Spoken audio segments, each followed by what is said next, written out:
438면에 있습니다. 438면 소리로 큰 소리로 우리 함께 50절까지 우리 합독합니다. 438면 우리 함께 읽습니다. 시작. 다윗이 블레셋 사람에게 이르되 너는 칼과 창과 단창으로 내게 나아오거니와 나는 만군의 여호와의 이름 곧 내가 모욕하는 이스라엘 군대의 하나님의 이름으로 내게 나아가노라. 오늘 여호와께서 너를 내 손에 넘기시리니 내가 너를 쳐서 내 목을 베고 블레셋 군대의 시체를 오늘 공중에 세워 땅의 들짐승에게 주어 온 땅으로 이스라엘 하나님이 계신 줄을 알게 하겠고 또 여호와의 구원하심이 칼과 창에 있지 아니함을 이 무리에게 알게 하리라. 전쟁은 여호와께 속한 것인즉 그가 너희를 우리 손에 넘기시리라. 블레셋 사람이 일어나 다윗에게로 마주 가까이 올 때에 다윗이 블레셋 사람을 향하여 빨리 달리며 손을 주머니에 넣어 돌을 가지고 물맷을 던져 블레셋 사람의 이마를 치매 돌이 그의 이마에 박히니 땅에 엎드려지니라. 다윗이 이같이 물과 돌로 블레셋 사람을 이기고 그를 쳐 죽였으나 자기 손에는 칼이 없었더라.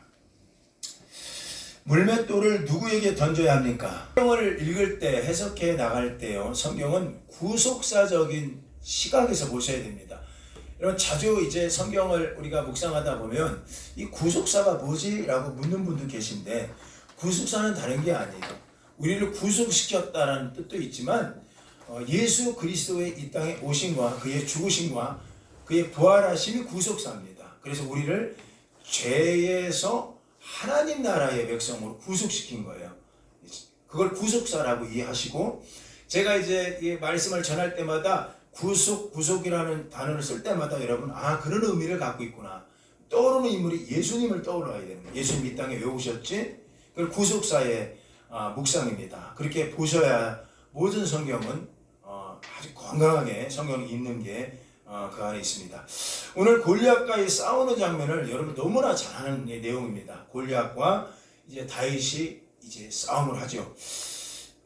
그런데 여러분, 저는 오늘 이 말씀을 묵상하면서 드는 생각이, 이런 생각을 좀 해봤어요. 사람은 똑같은 상황인데도 그 상황을 소환하는 생각이 달라요. 그 상황을 소환하는 즐거움과 기쁨으로 해석해서 소환하는 사람이 있고, 어떤 사람은 아무리 좋은 것을 먹고 어떤 걸 다 드려도 그냥 기분이 별로 좋지 않은 사람이 있어요. 왜냐하면 사람들의 많은 생각의 소환으로 살아가거든요. 내가 현재 사는 것. 그러니까 사람 중에는 상처가 많은 사람도 있고요. 어떤 사람은 그 상처를 계속 소환하는 사람이 있어요. 상처를 소환해요. 나는 계속 상처만 소환하고 상처를 묵상하는 사람이 있습니다. 근데 어떤 사람은 상처보다는, 그 안 좋은 것보다는 그 또 다른 생각을 끌어내는 사람이 있어요. 그 모든 환경 속에도. 오늘 사무엘 17장 우리 읽었지만 사무엘 17장 34절부터 35절은 우리 읽지 않았는데, 나중에 다윗이 이제 심부름을 가서 골리앗이라는 장수 앞에 세워져요. 그랬을 때 그의 생각의 소환이 달라요. 그가 이런 얘기를 하잖아요. 내가 양떼에 똥을 치웠던 사람인데, 이게 그의 생각의 소환이에요. 한번 읽어볼까요? 한번 34절 시작. 다윗이 사울에게 말하되 주의 종이 아버지의 양을 지킬 때에 사자나 곰이 와서 양떼에서 새끼를 물어가며 35절 내가 따라가서 그것을 치고 그 입에서 새끼를 건져내었고 그것이 일어나 나를 해하고자 하면 내가 그 수염을 잡고 그것을 쳐 죽였나이다. 여기서 여러분께 주목해야 될 게, 다윗은 생각의 소환이 달랐구나. 아버지 양을 칠 때라는 걸 보셔야 되는 거예요. 아버지 양을 칠 때에 라고 얘기하는 거예요. 그러니까 다윗은 과거를 생각할 때 어떤 생각의 소환이 달랐냐면, 이게 다윗의 지혜입니다. 내가 그 당시 이 기쁨으로 그 상황을 감당하고 있었다는 걸 얘기를 하는 거예요. 같아요. 아버지 양을 칠 때에 라고 얘기해요.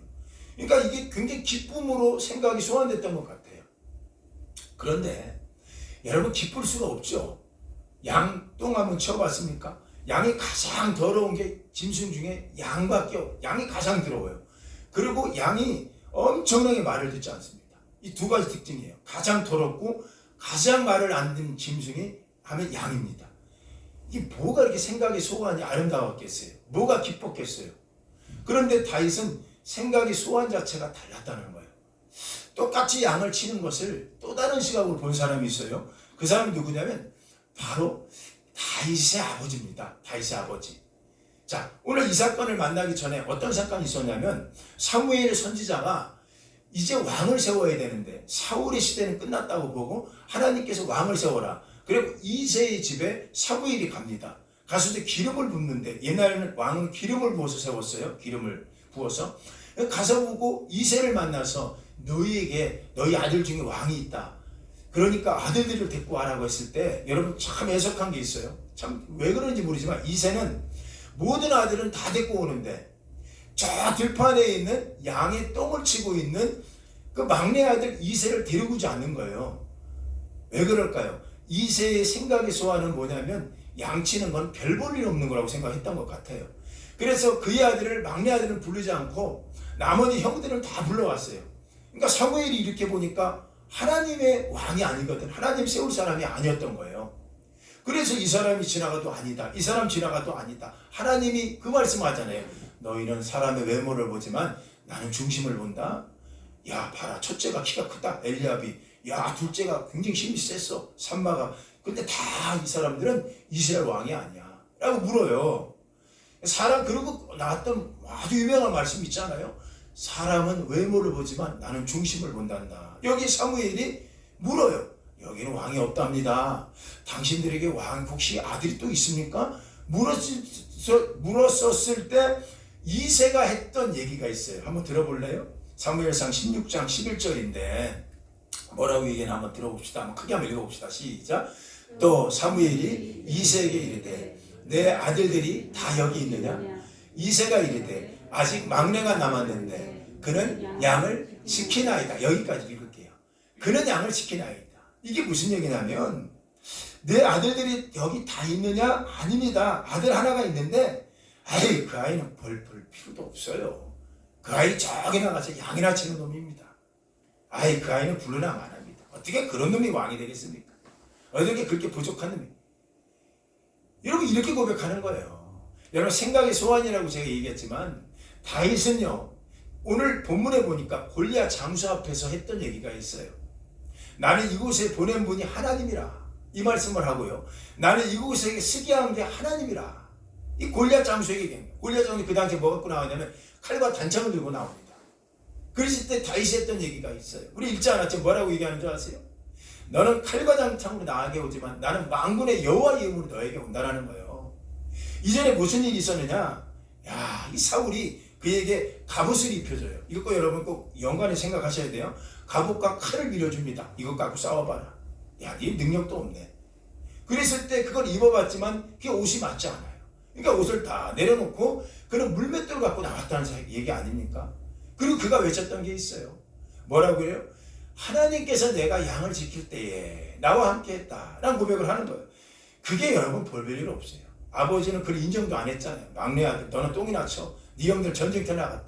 그리고 그날도 이 전쟁터에 다윗이 나왔던 이유가 전쟁하러 나온 게 아니라 그의 아버지가 도시락 싸들고 가라고 했거든. 니네 형들 나가서 싸우니까 도시락이나 배달하고 와라 이놈아. 그러니까 평상시 이새의 아버지 눈에는 다윗이 별 볼 일 없는 놈이었어요. 똥이나 치는 놈. 양똥이나 치는 놈.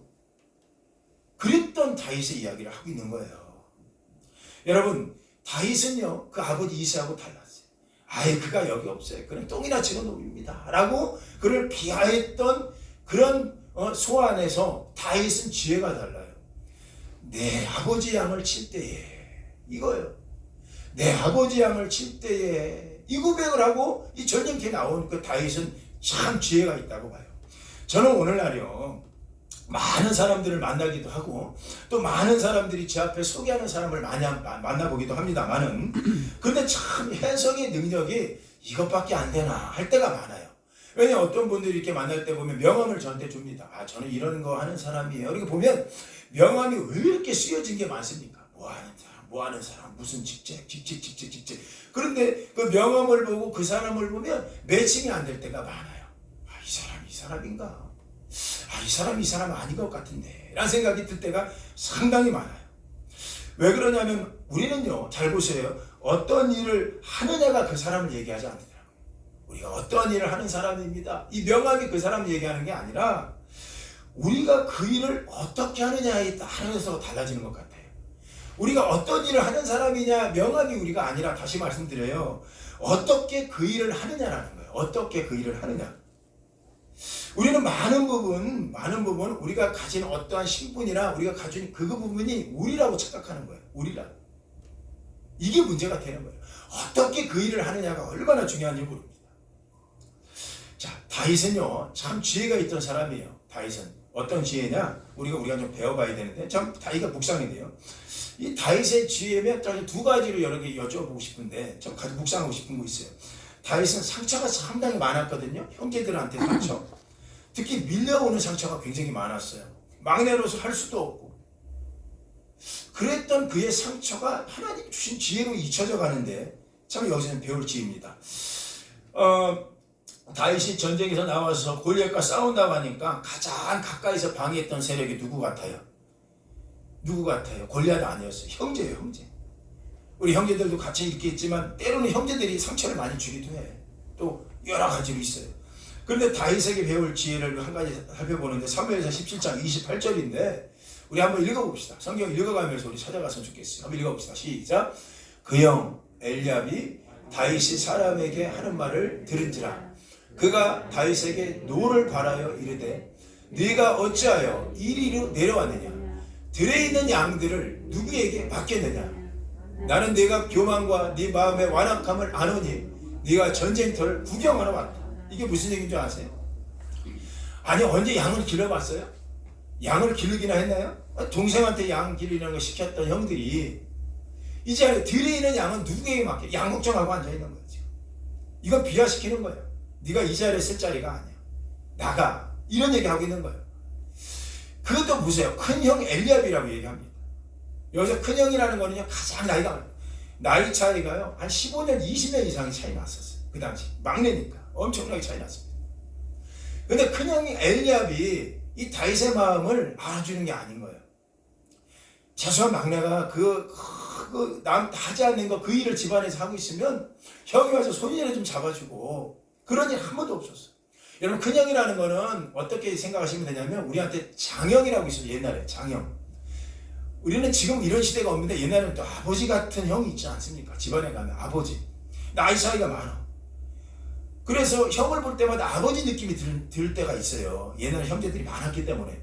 그래서 큰형은요, 늘 아버지 같은 존재처럼 느껴질 때가 있었어요. 지금은 그렇지 않은데 옛날에 그랬어요. 그래서 큰형이 안 계시면 아버지가 옆에 있는 거야. 아버지 계시면 큰형이 있는 것처럼 이렇게 느껴졌어요. 그러니 평상시에 아버지한테 위를 못 받으면 형의 말 한마디가 얼마나 위로가 됐습니까? 와갖고 동생을 다독거리면 아버지의 품에 안는 것처럼. 그런데 보십시오. 이 장형이었던 엘리압이 와갖고 뭐라고 하는 거예요. 막 뭐라고 하는 거예요. 그 속에 있는 거 이해를 못 해주는 거예요. 이 정도면 다윗을 안아줄 수 있는 사람 같은데, 저 왜 그랬나 생각하니까 아마 이 생각이 좀 들어요. 사무엘이 와갖고 다윗에게 기름 부었을 때 큰형이 그걸 본 것 같아. 그러니까 마음에 니까지 놈이 왕이 돼? 이게 보이지 않는 어떤 마음이 있지 않았을까? 그래서 좀 저 말을 하고 있는 것 같아요.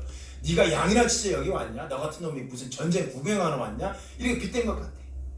근데 전 여기서 다윗에게 배울 지혜가 한 가지가 뭐냐면, 우리가 정말 크게 쓰임받고 하나님이 위로받는 사람이 가는 길 중에 하나가 뭐냐면, 사람의 방해를 넘어서야 됩니다. 사람의 방해를. 이게 다윗의 지혜예요.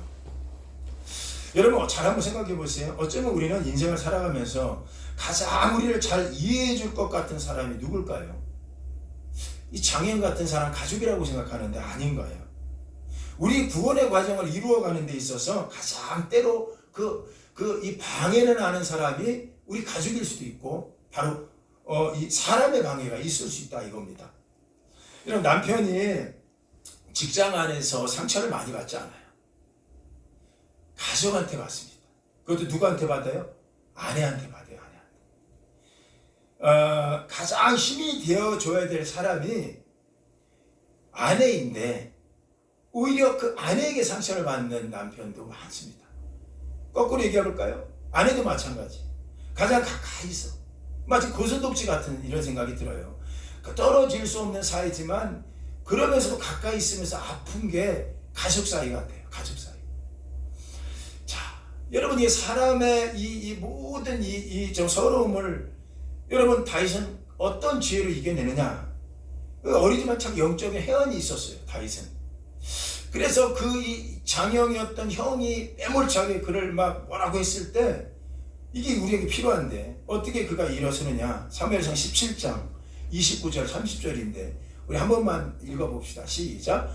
다윗이 이르되 내가 무엇을 하였나이까 어찌 이유가 없으리까. 이게 무슨 얘기냐면 좀 이따 설명드릴게요. 형한테 얘기하는 거예요. 내가 무엇을 잘못했습니까? 내가 어찌 이유 없이 여기 나왔겠습니까 형님. 뭔가 달라요 우리하고 말하는 게. 그리고 얘기하기를 30절 한번 읽어볼까요? 시작. 돌아서서 다른 사람을 향하여 전과 같이 말하되 백성이 전과 같이 대답하네. 여기서 중요한 게 있어요. 돌아서서라는 이 단어가 마음에 확 와닿아서 이게 다윗의 해안이고 다윗의 지혜구나. 우리가 오늘 이 시간 배워야 될 거예요. 돌아서서 다른 사람을 향해서 얘기했다라는 거예요. 전과 같이. 이 전에 다른 사람 누구냐면 이전에 나와서 다른 사람들 앞에서 외쳤던 얘기가 있거든요. 하나님의 힘으로 나간다라는 거예요. 그러니까 여러분 이 돌아섰다는 건 누구한테 돌아섰다는 얘기냐면 세 번역으로 읽으니까 몸을 돌려 일단 형을 피해라는 게 나와요. 이게 돌아섰다라는 게 형하고 다투지 않았다는 얘기예요. 이게 지혜입니다. 그러니까 몸을 돌려서 일단 형을 떠나서라는 거예요. 형하고 싸우고 싶지 않다라는 거예요. 형하고 싸우지 않는 거예요. 이게 다윗의 지혜예요. 사람들을 보면서 했던 것처럼 사람을 향해서 이제 복음을 전하는 것처럼 나가는 거예요. 여러분 이것이 다윗의 지혜라니까요. 이거 우리가 배워야 돼요. 근데 우리는 자꾸 문제 생기면 그 사람하고 싸우잖아요. 사람하고. 부부 싸움 할 때도 보십시오. 우리가 자주 하잖아요. 부부 싸움 여러분도. 꼭 저 사람이 열받을 거 알면서도 그 얘기 합니다. 그 얘기. 이걸 일본말로 따라서 하세요. 일본말로. 여러분 주무시는 것 같다고 일본말로 따라서 하세요. 내가 적어봤어. 크게 얘기해봐요. 깐데 똑까 이거예요. 이거. 그러니까 저 사람이 내가 이 말하면 상처받을 거 알면서 합니다. 일부러 상처받으라고. 이게 부부관계가 그런 거예요. 내가 이 말해갖고 내 남편이 상처받을 거 알면서 해요. 그 얘기 합니다. 이 얘기 하는 거예요. 이게 가깝기 때문에 나오는 현상이에요. 가깝기 때문에. 가깝기 때문이니까 이 말하면 이해하겠지. 이해가 상처받을 때가 많아요. 저도 말의 실수를 많이 하는 사람이에요. 하고 나서 내가 왜 그랬을까? 하고 나서 내가 왜 그랬을까? 그래서 한쪽 기저에 어떤 게 있냐? 어찌 이해해 주겠지. 여러분 우리 수없이 이런 상처를 받기도 하고 주기도 하고 이렇게 살아가요. 이 안에. 그래서 일부러 그런 말을 한다고요. 일부러. 너 정도는 받을 줄 알았어. 너 정도는 이해되면 받아야지. 이거 우리 안에 다 일어나는 얘기들 아닙니까? 때로는 부인이 아플 걸 알면서도 그 얘기 하는 거예요. 남편이 상처받을 텐데 알면서도 해요. 참 우리는 못된 마음이 다 있어요. 이 안에 다 갖고 살아요. 잘 안 바뀌어요. 근데 다윗은요, 이게 중요합니다. 그걸 배워야 됩니다. 형이 이유 없는 흥분을 하잖아요. 지금 다윗은 내가 왜 이유 없이 여기 나왔겠습니까? 얘기함에도 이유 없는 흥분을 하는 거예요. 형이. 그것도 맏형이, 장형이, 아버지 같은 형이. 그런데 이 형하고 안 싸운다니까요? 돌아서요. 형을 안 봐요. 무시하는 게 아니었던 거예요. 형하고 안 싸우는 거예요. 이게 지혜입니다. 영어로 보니까 he turned from him. 여기 from 힘은 형이에요. 형을 떠났다는 거예요. 이게 여러분 영적인 지혜입니다. 형이 내 적이 아니라는 걸 안 거예요. 지금 형이 내 적이 아니구나. 지금 나를 넘어뜨리려고 하는 건 형이 아니었구나 라는 걸 안다니까요. 이거 명확한 지혜를 배우셔야 돼요. 이게 우리 안에. 여러분 우리 안에도 여러분 가정 안에도 지금 보여지는 게 우리의 적이라고 생각하면 안 돼요. 이거 꼭 기억하셔야 돼요. 이 영적인 해안이 열려야 됩니다. 다윗처럼. 그래서 다윗은요 사람이한테 주는 그런 감정을 이기는 힘을 하나님부터 찾으려고 했던 것 같아요. 자, 두 번째 다윗의 배울 지혜가 뭐냐? 갑옷과 투구가 주는 지혜를 그는 깨달았던 것 같아요. 갑옷과 투구가 주는 지혜. 여러분 보십시오. 사울 왕이 이제 누굽니까? 이 다윗을 보니까 너무 소년이야. 이건 정말 한 방에 죽을 것 같아. 그러니까 사울 왕이 그에게 갑옷과 투구를 빌려줘요. 근데 성경 보니까 입어보거든요. 맞질 않아. 자기 옷이 아니에요. 그러니까 갑옷과 옷을 다 내려놓습니다. 자, 한번 읽어볼까요? 시작. 다윗이 칼을 군복 위에 차고도 익숙하지 못하므로 시험적으로 걸어보다가 사울에게 말하되 익숙하지 못하니 이것을 입고 가지는 못하겠나이다 하고 곧 벗고. 자, 보세요. 저 보세요. 여기서 익숙하지 못하다는 단어가 두 번이나 반복해서 나오잖아요. 입어봤지만 익숙하지 못하다. 익숙하지 않은 거예요. 익숙하지 않은 거. 여러분, 여기서 익숙하다라는 단어는, 우리말이 아니에요. 우리말이 아니에요. 저 구약의 히브리 말로 나사라는 단어가 있어요. 나사. 이 나사라는 단어의 원어가 중요합니다. 원어는 몸에 오랫동안 배어 있다라는 뜻이에요. 그러니까 내 몸에 오랫동안 배어 있는 옷이 아니었다는 얘기예요. 그러니까 그 옷을 벗을 수밖에 없었던 거예요. 이게 바로 다윗이 우리한테 주는 지혜입니다. 우리한테 익숙함이 있지 않아요. 때로는. 자, 보세요. 반면에 사울 왕은 어땠냐면, 이게 중요합니다. 투구와 갑옷을 다 입고 있었어요. 여러분, 이걸 묵상하면서 여러분 이렇게 생각하시면 안 돼요. 갑옷과 투구가 필요 없다는 거 아니에요. 그래서 여러분한테 입고 있는 갑옷과 투구를 다 벗어버리세요. 저 이렇게 설교하고 싶진 않아요. 그렇게 묵상해야 그렇게 주님이 감동을 주지 않았어요. 그러니까 갑옷과 투구가 필요 없는 게 올바른 묵상법이 아니에요. 갑옷과 투구를 다 벗어버려라. 세상 거 다 벗어버려라. 이게 올바른 묵상이 아니라고요. 갑옷도 필요하고 우리에겐 때로는 투구도 필요해요. 우리에게 때로 칼도 필요하다고요. 자, 우리 권사님. 권사님한테 필요한 게 뭐죠? 지금 필요한 게 뭐예요? 권사님. 가장 필요한 게 있어요. 투구. 투구로 하면 갑옷이 됐다면 뭐가 필요해요? 권사님. 아니, 권사님한테 물어보면 자, 야, 보세요. 갑옷과 투구가 돈이죠. 돈. 명예. 권사님 필요해요? 안 필요해요? 필요하잖아요. 우리 필요한 거예요. 근데 이것 가지고 갑옷과 투구를 다 버려라. 이렇게 얘기하고 싶지는 않아요. 그게 올바른 묵상법이 아니에요. 그거는. 이 본문이.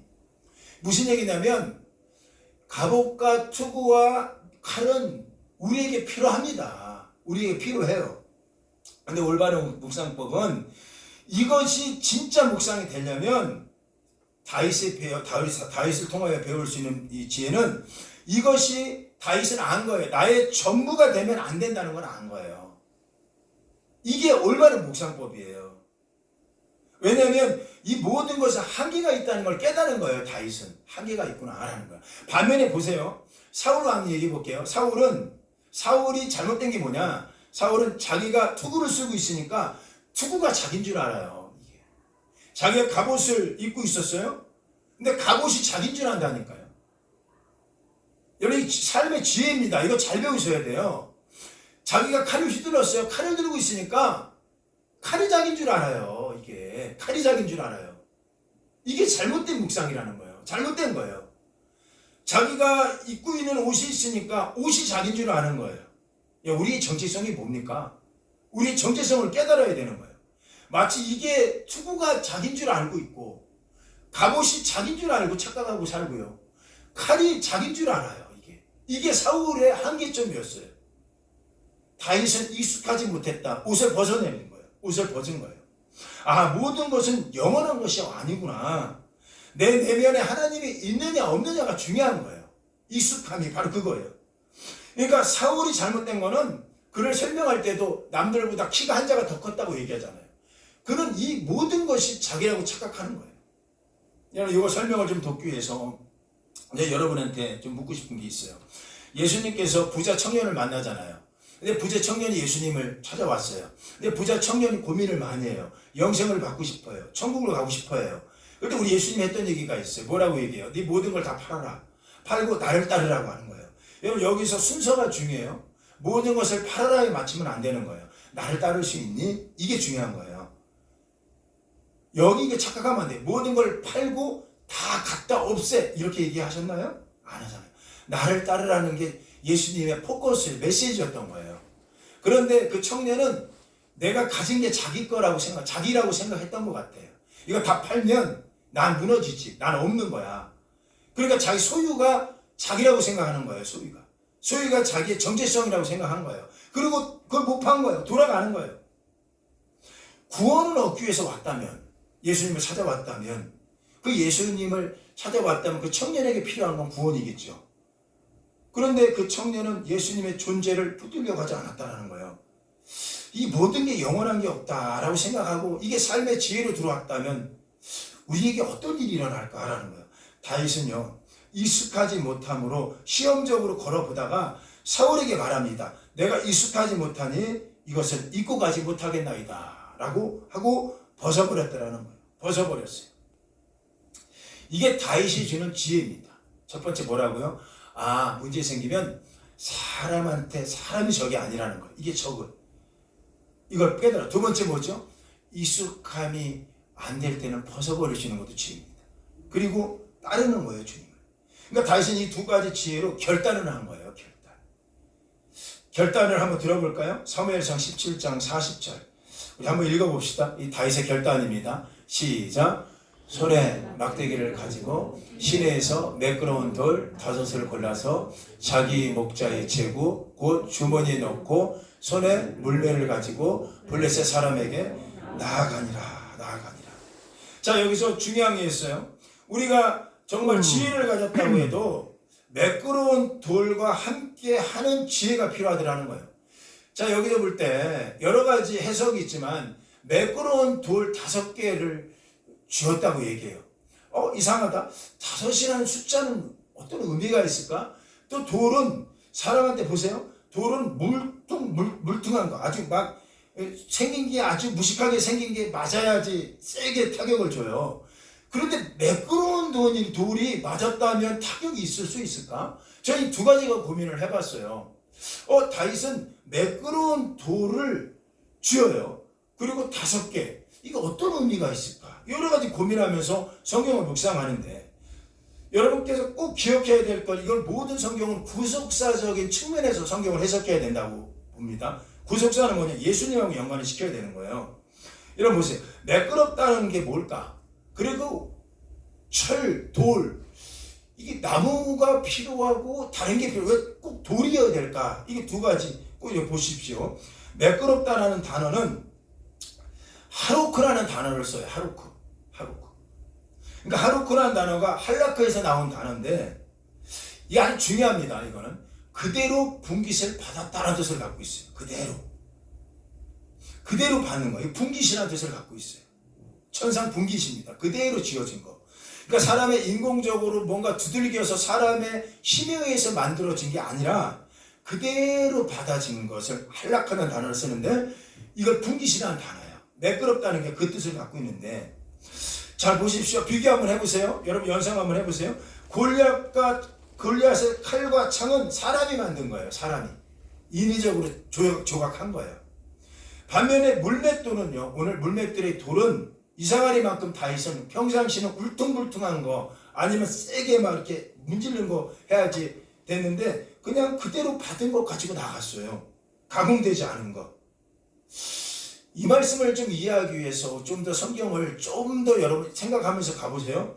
누가복음 15장에 가니까 이 비슷한 단어가 하나 나오는데 탕자 이야기 나올 때 이 단어가 나오더라고요. 큰아들이 있고 작은아들이 있는데 큰아들은 뭐 그냥 큰아들이에요. 작은아들이 아버지한테 분깃을 달라고 하지 않습니까? 분깃을. 이 분깃이 바로 할라크라는 단어를 쓰는데 이 분깃이 바로 매끄럽다는 오늘 이 다윗이 받았던 이 매끄럽다는 단어와 같은 단어를 쓰고 있었어요. 그러면 이게 무슨 뜻일까? 이 분깃이라는 게 뭘까? 분깃은 뭐냐면요, 아버지 밑에 거하면 애써서 받는 게 아니라 그대로 받아지는 것이 분깃이라고 얘기하는 거예요. 애써서 받는 게 아닌 거예요. 그러니까 매끄러운 돌과 함께하는 결단이 우리 안에 있어야 된다는 얘기가 바로 그런 거예요. 그대로 아버지 옆에 있어서 그대로 받아지는 거. 그대로 우리한테 내려오는 것. 이게 분깃이에요. 그러니까 잘 한번 생각해 보세요. 우리 누가복음 15장에 둘째가 그대로 있어도 받게 돼요. 그냥 아버지 옆에만 있으면 돼요. 이게 지혜라고요. 아버지 옆에만 있어서 계속 있다 보면 그냥 받게 될 수 있는 거예요. 자, 그럼 분깃이 뭐냐? 이거 궁금해지죠? 분깃은 뭐냐? 아, 그대로 우리한테 아버지가 준비해 놓은 것이구나 라고 생각하시면 돼요. 그러니까 다윗이 매끄러운 돌도 하나님이 주려고 준비해 놓은 거라는 거예요. 아, 그래서 다윗이 그냥 받은 거야. 그렇다면 왜 돌일까? 이거 좀 고민해 보세요. 왜 돌일까? 그냥 나무나 철이었으면 더 셌을 텐데 철 같으면 얼마나 세겠습니까? 근데 왜 돌일까? 의미가 다 있다니까. 구속사적인 측면에서 말씀을 해석해 볼게요. 왜 5개일까? 왜 돌일까? 좀 더 깊숙하게 잘 한번 따라오셔야 돼요. 제가 얘기하는 거 연결해서 한번 잘 들어보세요. 잘 따라오셔야 됩니다. 이 당시 보세요. 왜 5개일까라는 건 여러 가지 성서학자들이 생각이 분분하지만 저는 그냥 딱 편안하게 이렇게 한번 묵상이 됐어요. 이 5이라는 숫자가 잘 보세요. 그리고 돌이라는 거. 그리고 왜 다윗이 흔들었을까? 다윗 인물. 다윗이 왜 던졌어야 되느냐? 이걸 매칭을 한번 해보십시오.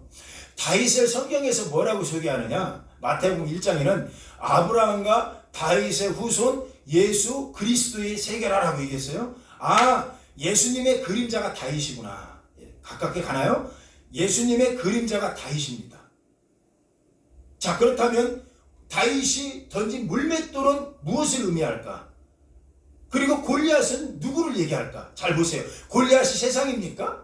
골리앗이 사탄입니까? 아닌 거예요. 오늘 골리앗이 사탄이라고 들으면 설교 듣다가 중간에 주무신 거예요. 나중에 물어볼 거예요, 제가. 골리앗이 사탄이니까 지금 목사님이 사탄아 물러가라. 골리앗에게 돌 던져라. 이렇게 생각하고 하면 주무신 거라니까요. 오늘 제발 주무시지 말라는 거예요. 끝까지 들으시라는 거예요. 그럼 골리앗이 누굴까? 그리고 다윗은 예수 그리스도의 그림자니까 예수님일 수도 있구나. 다윗이 분명히 얘기하잖아요. 그러면 다윗이 말하자면 예수님이 던진 돌은 뭘까? 그리고 왜 골리앗을 향해 갔을까? 그리고 골리앗은 끝까지 누굴까라고 부르셔야 돼요. 골리앗이 세상 아니에요. 세상 아니에요. 잘 보세요. 자, 그럼 다윗의 자손이 예수 그리스도예요. 그럼 다윗은 예수님의 그림자구나. 우리가 개칭했습니다. 그렇다면 왜 5개일까? 그리고 돌은 무엇일까? 차근차근 제가 말씀드릴게요. 5이라는 숫자를 저는 간단하게 사무엘상을 묵상하다가 더 이렇게 들었어요. 5이라는 숫자는요 너무나 중요한 숫자인데 사무엘상 17장 4절 골리앗을 설명할 때 이렇게 설명하더라고요. 사무엘상 17장 4절 우리 한번 크게 읽어보겠습니다. 시작. 블레셋 사람들의 진영에서 싸움을 도두는 자가 왔는데 그의 이름은 골리앗이요 가드 사람이라 그는 키가 6규빗 아마도 2m 30cm가 됐다는 얘기예요. 어렵게 생각하지 마세요. 엄청 컸어요. 그런데 그를 설명하는데 블레셋 사람들의 진영에서 나왔다. 블레셋 지파구나. 그런데 블레셋 지파 중에 어느 족속이냐? 가드 족속이구나 라는 거야. 그럼 이렇게 이해하시면 돼요. 이 당시 블레셋 지파는요 5개 족속으로 이루어졌어요. 5개 족속 중에 한 족속이 가드입니다. 가드라는 족속, 가사라는 족속, 여러분 꼭 기억하셔야 돼요. 가드, 가사 또 있어요. 그뿐만 아니라 또 에그론, 아스도, 또 에스그론이라는 곳이 5개가 연합해 갖고 블레셋 지파가 된 거예요. 그러니까 족속 5개 족속이. 그 중에 5분의 1 족속이 가드 족속에 누가 나와 있어요? 지금 골리앗이 나온 거예요. 4개 족속은 아직 안 나왔어요. 한 족속만 나온 거예요. 여러분 잘 들으셔야 돼요. 그래서 골리앗이 나왔어요. 그렇구나. 그러면 이 중에 이 돌을 다윗이 던졌어요. 누굴 향해서? 골리앗 향해 던졌어요. 골리앗이 누구라고요? 세상이 아닌 거예요. 세상이라고도 볼 수 있지만 그가 능력이 없어서 하나님께 오지 못하는 그 세력에도 볼 수 있겠죠. 던졌습니다. 여러분 잘 아는 거죠. 골리앗이 나가 떨어졌죠. 나중에 골리앗이 목이 잘리죠. 그때 다윗이 칼이 없었죠. 다윗이 골리앗 칼, 자기 칼이 아니라 골리앗 칼로 이제 골리앗의 머리를 잘라고 들어요. 그래서 그 승리가 그날 끝나는데, 자 여기서 중요한 게 있어요. 중요한 건 뭐냐면 5이라는 거는 가드뿐만 아니라 가사, 에글론, 엑스드론, 아글론 이런 도시를 얘기하는구나. 5개 블레셋. 근데 여러분 이거 아세요? 블레셋이 얼마나 이스라엘을 힘들게 한지 몰라요. 수없이 이스라엘을 힘들게 했었어요. 가장 이스라엘을 괴롭혔었어요. 여호수아가 땅을 분배한 이후에 블레셋하고요 이스라엘이 같이 갑니다. 늘 옆에서 이스라엘을 힘들게 했고요. 그리고 가장 옆에서 우리로 얘기하면 일본 놈들 생각하면 돼요. 일본 놈들. 늘 인류 역사상 일본의 역사가 우리 역사 아닙니까? 계속해서 우리를 괴롭힌 게 블레셋으로 보면 되는 거예요. 괴롭혔고요. 숱하게 넘어뜨리고, 그리고 가장 중요한 게 가장 음행을 많이 하도록 이스라엘을 꼬드긴 게 블레셋 땅이었던 거예요. 음행의 천국이었습니다. 거기는. 그래서 블레셋 사람들이 섬겼던 신이 다곤, 들어보셨어요? 다곤? 다곤이라는 신상이 있는데 그 신상을 이스라엘이 섬기기도 했었어요. 때로는. 다곤이라는 게 음행이라는 신이에요. 돈이라는 신도 있고 음행. 그래서 블레셋 사람이 여배보다 얼마나 이스라엘을 힘들게 했는지 몰라요. 이 다른 족속이. 전체로 블레셋 지파가. 그랬었던 거예요. 그런데 중요한 거는 그 다윗과 골리앗 싸움은 여러분 보이는 싸움이 아닌 거예요. 묵상 중에 자꾸 그런 생각이 드는 거예요. 아, 그렇구나 라는 생각이 더 들었어요. 자, 그렇다면 한 가지 궁금한 게 있죠. 돌은 뭘까? 돌은 왜 돌일까? 왜 돌을 던졌느냐라는 거죠. 그것도 골리앗한테 돌을 던졌어요. 이 돌이라는 걸 여러분 이해하기 위해서는 목동이 그냥 써 올린 물맷돌은 클레인이라고 하는데 그 클레인 단어는 안 쓰더라고요. 그럼 다윗이 던졌던 돌은 어떤 돌일까라는 거예요. 중요한 거는 깎지 않은 돌이라고 했죠. 그냥 있는 대로 받은 거, 그런 돌이에요. 자, 그러면 이것을 왜 매끄러운 돌, 그냥 돌을 성경은 짚고 넘어가게끔 우리에게 묵상을 하게 하느냐라는 거죠. 이걸 설명하기 위해서 다니엘서 2장에 가니까 정확히 설명이 이렇게 나와 있어요. 2장 34절부터 35절인데 이걸 이해하셔야지만 이 돌의 의미가 좀 이해갑니다. 한번 읽어볼까요? 다니엘서 2장 34절부터 35절. 야, 준비가 안 된 것 같아. 방송국 괜찮아요. 제가 읽어드릴게요. 왕이 보신즉 사람의 손으로 하지 아니하고 뜨인 돌이 신상의 철과 진흙에 발을 쳐서 부서뜨리매 때에 철과 진흙과 녹과 은과 금이 다 부서져 여름 타작마당에 겨같이 되어 바람이 불려 갈 곳이 없었고 우상을 친 돌은 태산을 이루어 온 세계에 가득하였나이다 라는 말씀이 있어요. 이게 무슨 얘기냐면 정확히 나왔군요. 옛날에 다니엘이 느부갓네살한테 포로가 되었죠. 느부갓네살 왕이 꿈을 꿉니다. 그리고 자기가 그 꿈을 설명하라는 거예요. 근데 어떤 꿈이었느냐? 큰 신상이 나타나는데 철로 되어 있고 진흙으로 되어 있고 녹으로 되어 있고 은으로 되어 있고 금으로 된 신상들이 하나 나타나는데 엄청 크게 눈에 보이더랍니다. 근데 다니엘한테 무조건 꿈을 해석하라는 거예요. 근데 놀라운 거는 이게 중요해요. 뜨인 돌이라는 거예요. 뜨인 돌. 제가 읽었죠? 뜨인 돌이 내려와서 하늘에서 내려왔대요. 땅에서 온 거야. 하늘에서 내려와서 신상을 치매 신상이 다 부서져 갖고 부서지더라. 근데 성경에는 여름 타장의 겨와 같이 바람에 날려서 다 사라지더라. 갈 곳이 없이 사라졌더라는 거예요. 근데 더 놀라운 게 우상이라고 얘기하는 거예요. 우상을 친 돌은 그 뜨인 돌이었겠죠. 태산을 이루어 온 세계에 가득하더라 라고 끝나요. 그러니까 돌이 뜨인 돌은 무슨 얘기냐면 뜨인 돌이 뭔지 모르죠. 이거 영어로 해석하면 알 것 같아요. 에어스톤이라는 단어를 썼어요. 하늘에서 날아온 돌이라는 얘기예요. 사람이 만든 돌이 아니라 하나님이 던진 돌이라는 얘기예요. 하나님이 주신 돌이라는 얘기예요. 뜨인 돌은. 그러니까 뜨인 돌이 하늘에서 쭉 내려가 갖고 뜨인 돌 에어스톤이 내려가서 신상이 다 부셔졌다. 그리고 그 돌은 처음은 하나였는데 나중에는 온 태산을 이루더라. 그러니까 다니엘이 본 게 뭐냐? 비전을 본 거예요. 비전. 돌은 하나인데 태산을 넘었다는 비전을 본 거예요. 중요한 거는 사람이 깎지 않은 하나님이 던져준 돌이라고 얘기하는 거예요. 그 매끄러운 돌이라는 거예요. 매끄러운 돌. 이 돌을요, 깨달은 베드로 목사님은 이 돌에 대해서 이렇게 깨달았어요. 아, 이 돌은 뭘까? 베드로 목사님 깨달아서 그의 성경에 기록하고 있는 게 있어요. 베드로전서 2장 4절 5절인데 우리 크게 한번 읽읍시다. 배에 힘 한번 주고 한번 크게 한번 읽어봅시다. 시작. 사람에게 버림받았으나 하나님께는 택하심을 입은 보배로운 산돌이신 예수께 나아가 5절. 너희도 산돌같이 신령한 집으로 세워지고 예수 그리스도로 말미암아 하나님이 기쁘게 받으실 신령한 제사를 드릴 거룩한 제사장이 될지니라. 이게 무슨 얘기냐면 베드로 목사님이 돌의 의미를 안 거예요. 아, 이 돌은 예수 그리스도라는 거예요. 예수 그리스도. 그러니까 하나님께서 우리에게 보내준 돌이 있어요. 지금도. 이거는 사람이 인위적으로 만든 게 아니에요. 칼처럼 만든 게 아니에요. 그냥 부드럽게 그대로 사람의 영어로 보면 without hand이라는 단어를 썼어요. 사람의 손에 거치지 않고 하나님이 직접 준 거.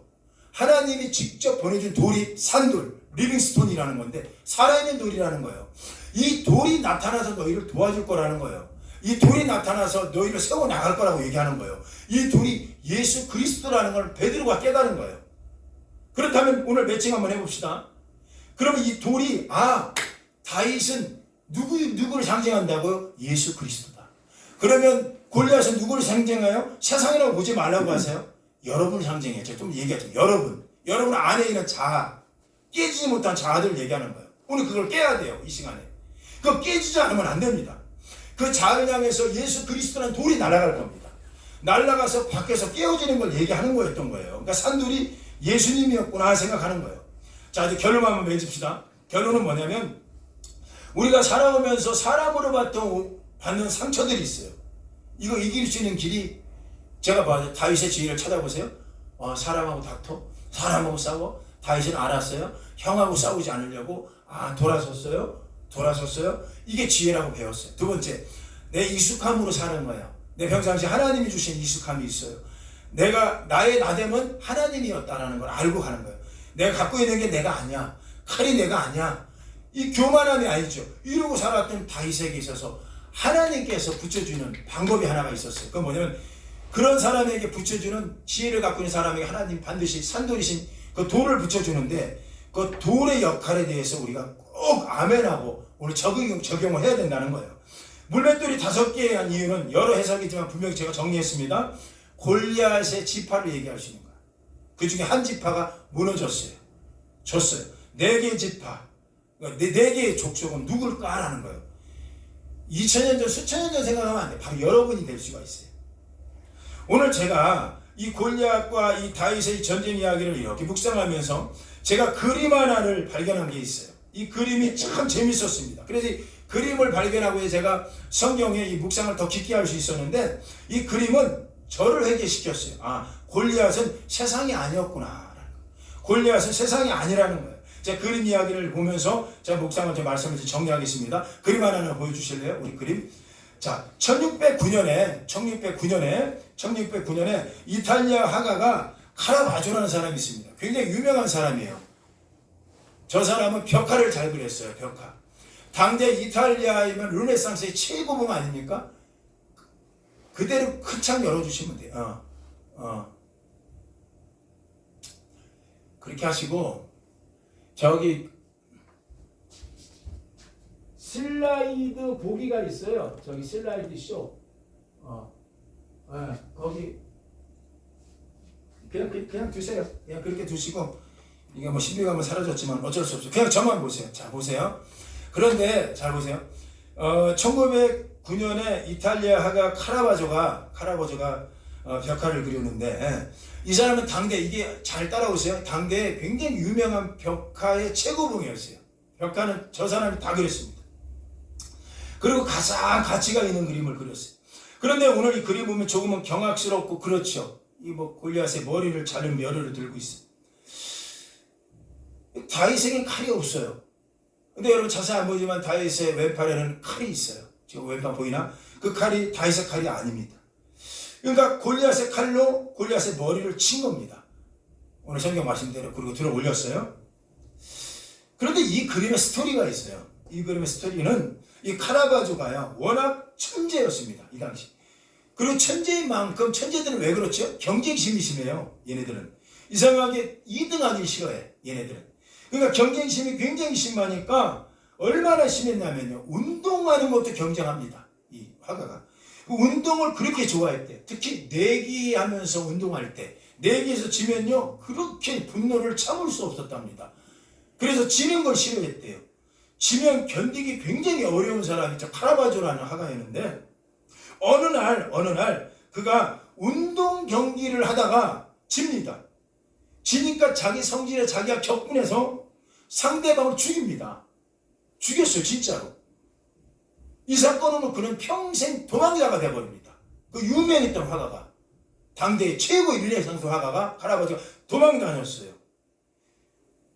유랑자가 되는 거예요. 자, 한번 여러분 매칭해서 연결해서 한번 보세요. 오늘 본문에 나오는 이 골리앗의 본명 그 원어가 유랑자라는 뜻이에요. 도망자라는 뜻을 갖고 있습니다. 골리앗의 이름이. 그런데 연결해서 들으셔야 돼요. 자, 이제 카라바조가 도망자의 삶을 살아가는데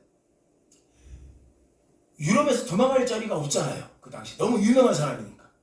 그래서 몇 년 도망 다니다가 그가 도저히 안 되겠다 생각해갖고, 지금은 그런 건 없는데, 지금도 있나? 있을 거야 아마. 그 당시에 그 면제권이라고, 죄를 지으면 교황이 용서해주는 제도가 있어요. 지금도 있을 거야. 신부들이 네 죄를 사하노라. 그걸 안 됩니다. 그렇게 하면 예수님 외에는 죄 사은 원세가 없어요. 그런데 교황에게 찾아갑니다. 그래서 자기가 평상시 그를 아꼈던 교황에게 내가 참여하겠으니 나를 용서해달라고 고백하더라니까요. 그랬더니 교황이 그러면 그림 하나를 나한테 그려달라라고 해갖고, 그가 최고의 유작으로 남긴 게 바로 골리앗의 머리를 든 다윗이라는 그림을 그립니다. 바로 이 그림이에요. 근데 이 그림을 참여하는 마음으로 그림을 그렸답니다. 그리고 참여했대요. 그리고 그 그림을 헌사했고 교황에게 준 거예요. 교황은 정말로 이 카라바조의 살인죄를 면제시켰답니다. 그리고 그래서 면제를 받은 거예요. 그래서 교황이 면제했으니까, 그 당시는 뭐 재정 일치사회 아닙니까? 면제를 해주니까, 그러니까 그는 이제 자유인이 된 거예요. 교황에게 그림을 헌사하고 그가 지은 살인죄를 면제받았던 거예요. 자, 그럼 이 그림이 어떤 그림이길래, 다시 한번 그림을 볼 텐데, 이 그림을 다시 한번 그림을 여러분 보시기 바래요. 자, 보세요. 골리앗 얼굴 보십시오. 골리앗. 이 골리앗의 얼굴이 카라바조의 자기 얼굴이라고 해요. 그 당시 사람 죽였을 때 얼굴. 가장 자기 자신, 모든 것은 자기가 1위라고 생각하고, 모든 건 자기가 기득권 가진 게 자기라고 생각하고 살았던 카라바조. 그리고 자기는 지기를 싫어하고 교만하고 상대방을 교만해갖고 죽이기까지 했던 그 얼굴이 바로 이 당시에 이 사람의 얼굴이었던 거예요. 자, 그러면 저 칼날로 골리앗을 잘랐어. 자른 저 다윗의 얼굴 한번 볼까요? 그 다음 장 넥스트 엔터 찍는 거. 이 사람도 누굴까요? 카라바조 젊었을 때 얼굴이에요. 그러니까 카라바조는 자기의 가장 젊었을 때 순수했던 영혼을 생각한 거예요. 내가 이때는 이랬는데, 가장 젊었을 때는 내가 정말로 예술의 순수성만 있었는데, 정말 교만하지 않았고 정말 영혼이 굉장히 순수했었던 얼굴이 그 얼굴이었던 거예요. 이 얼굴로 돌아가고 싶었던 거예요. 이 얼굴로 다시 돌아가고 싶은 마음이 있었던 거예요. 근데 이 얼굴이 아까 그 얼굴로 변한 거였던 거예요. 가장 잔인할 정도, 가장 골리앗 그 얼굴, 카라바조의 살인 충동이 있고 끝없는 경쟁심과 미워함이 가득한 그 얼굴을 자르고 싶었던 거예요. 제가 무슨 말을 하는지 아시겠죠? 제가 서두에 말씀드렸죠. 골리앗이 누구라고요? 골리앗이 누굽니까? 세상입니까? 아닌 거예요. 카라바조는 자신이 배임을 당해야 했던 바로 자신이라고 그림을 통해서 얘기하고 있는 거예요. 오늘 우리가 나눈 묵상이 바로 그런 얘기 같아요. 골리앗이 세상만 의미하지 않는다는 거 아셔야 돼요. 골리앗이 누굴까요? 물어봤을 때 세상은 아닌 거야. 골리앗은 바로 우리 자신이에요. 다윗의 지혜가 없고 누군가 나 건들고 누군가 나 힘들게 하면 나는 그 사람하고 싸웠던 내 자신, 경쟁심, 누군가 나 미워하면 배로 하나님의 지혜가 없이 배로 갚아주려고 했던 그 상처들, 그게 우리의 모습 아닙니까? 나에게 익숙함이 맞지도 않은데 그것을 입고 그게 만약 나인 양, 돈이 인생의 전부인 양 살으려고 했던 우리들의 모습들, 경쟁의 모습들, 우리들 아닙니까? 골리앗이 누굽니까? 골리앗은 우리 자신이라고 저는 생각해요. 그렇다면 여러분, 이 시간 여러분이 결단해야 될 게 있어요. 4개의 돌은 우리가 던져야 될 돌이에요. 우리 안에 그 어떤 내면의 문제를 쳐서 복종시켜야 될 것이 여기 있습니다. 근데 그건 간단하대요. 산돌이신 신령하신 예수님으로 만들어진다는 거예요. 지금 중요한 건 우리가 우리를 향해서 던질 수 있느냐라는 거예요. 골리앗을 향하여 던졌듯이 칼과 장창은 나에게 없거니와 내게 있는 것이 하나님의 이름으로 너에게 나간다고 했던 그 돌은 우리를 실망시키잖아요. 왜요? 산돌같이 신령한 집으로 우리를 지금도 세워간답니다. 그 사람과 사람 다툼 속에서 살인을 할 수밖에 없는 충동, 이기심, 교만, 거만함들, 타락한 거, 여러 가지 이런 상황 속에서 그분은 신령한 집으로 우리를 저 돌을 지금 만들어가고요. 예수 그리스도를 말미암아 신령한 제사로 거룩한 제사로 우리를 만든다는 거예요. 그러려면 여러분이 할 수 있는 게 뭘까요? 그 돌을 던지셔야 돼요. 왜 5개냐고요? 1개는 그 골리앗, 내가 4개의 돌은 여러분이 던질 돌이냐. 여러분 던질 돌이라고요. 우리 안에 카라바저 같은 살인 충동이 있는 분도 여기 계세요. 누군가 뭐 얘기하면 나는 끊임없이 깐데 또 깔 거야. 나는 꼭 복수할 거야. 끝없는 경쟁심, 끝없는 것들 우리 안에 있습니다. 또 미워함들 우리 안에 다 있어요. 그리고 어떤 사람은 아무리 해도 안 무너져요. 2번째 돌, 3번째 돌에 던져줘야 될 돌이에요. 내 안에 있는 정욕의 문제들이 있어요. 다곤의 블레셋의 문제들이 있어요. 아무리 이기려고 해도 안 무너져요. 이 정욕의 문제 왜 이렇게 안 무너질까요?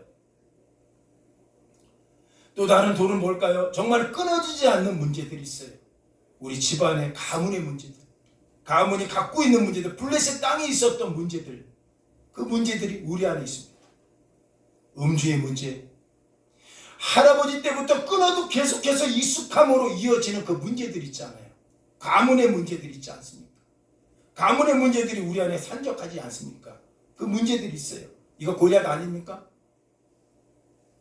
돈에 집착하는, 돈으로 시작하여 돈으로 끝나는 끝없는 자기 갑옷과 같은 문제들, 그리고 돈을 쥐어왔으니 이게 난 줄 알고 착각하고 사는 이 갑옷의 문제들, 투구의 문제들, 내가 인생 이렇게 살았으니 잘 살았어, 마치 내 지식으로 세상 산 것처럼 휘두르는 그 칼이 자기인 양, 그리고 그 칼로 내 자녀도 한번 어떻게 해보지 않을까. 여러분 이거 아셔야 돼요. 우리는 끊임없이 선택을 할 수 없는 존재입니다. 근데 우리 끊임없이 선택하려고 노력해요. 내가 이렇게 해갖고 뭐가 한번 빚을 한번 빚있는 삶을 한번 살아볼까 하는 거. 이게 다 우리에 있는 투구의 문제들이에요. 골리앗의 문제들이에요. 어떤 분은 너무 우울해요. 상처가 너무 심해요. 사람으로부터 오는 상처. 우리 어떻게 이깁니까? 다윗은 어떻게 이겼다고요? 더 이상 설명 안 드릴게요. 다윗의 지혜, 사랑과 그 옷 안 입어도 돼. 이 다윗의 지혜가 우리 안에 있어야 된다고 저는 생각해요. 방법 하나예요. 오늘 다윗처럼 즉시 돌아서서 내 형하고 싸우지 않을 거야. 난 내 아내하고 안 싸울 거야. 나 내 남편하고 싸우는 거 아니야. 저는 얘기해 볼까요? 성공한 수많은 목회자들하고 안 싸울래요.